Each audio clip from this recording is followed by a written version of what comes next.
Hello everyone, आज के video में हम डिस्कस करेंगे सब्लिमेशन। अब ये सब्लिमेशन क्या है? तो सब्लिमेशन एक डिफरेंट टाइप का कन्वर्जन ऑफ मैटर है जो डायरेक्ट सॉलिड से गैसियस स्टेट में होता है। जनरली अभी तक हमने जो पढ़ा वो ये पढ़े थे कि सॉलिड टू लिक्विड का कन्वर्जन होता है, देन लिक्विड टू गैस का कन्वर्जन होता है, राइट ना।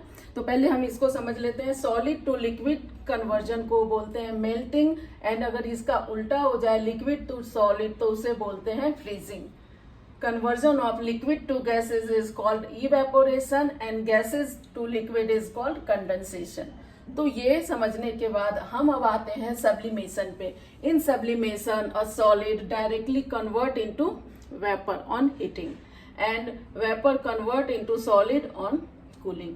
जब हम सॉलिड को गर्म करते हैं तो वो गैस में कन्वर्ट होता है, और जब गैस को कूल करते हैं तो वो फिर से अपने स्टेट में आ जाता है, सॉलिड स्टेट में। तो ये होता है सब्लिमेशन। एग्जाम्पल, अब हम एग्जाम्पल पे आते हैं। Example of sublimation is naphthalene ball, camphor, dry ice and ammonium chloride. तो ये सारी चीजें सबमेवेबल सब्सटेंस है, राइट। अब हम आते हैं अमोनियम क्लोराइड के ऊपर, और इसे हम एक्सपेरिमेंट के थ्रू समझने की कोशिश करते हैं। तो इसके लिए हमें लेना है चाइना डिश, एक चाइना डिश, उसमें mixture of ammonium chloride and sodium chloride लेते हैं हम, नमक। सोडियम क्लोराइड मीन्स नमक।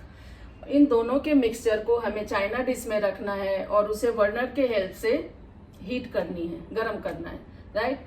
अब इसके ऊपर एक इन्वर्टेड फनल लगाना है जिसके अपर ओपनिंग को कॉटन के थ्रू क्लोज कर देने का है, राइट। अब आप गर्म करने के बाद आप देखोगे इसका वेपर बनना शुरू हुआ और फनल के सरफेस, इनर सरफेस पे वो इकट्ठा होना शुरू हुआ।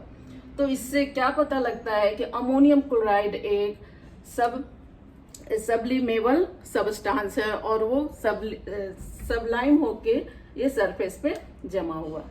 तो ये एक्सपेरिमेंट से आपको समझ आया होगा कि सब्लिमेशन क्या होता है। और यहाँ पे यूज क्या हुआ इसका, सेपरेशन ऑफ सब्सटेंस के फॉर्म में, राइट। तो यहाँ इसका यूज हुआ सेपरेशन ऑफ सब्सटेंस। तो आई होप इतना आपको समझ में आया होगा।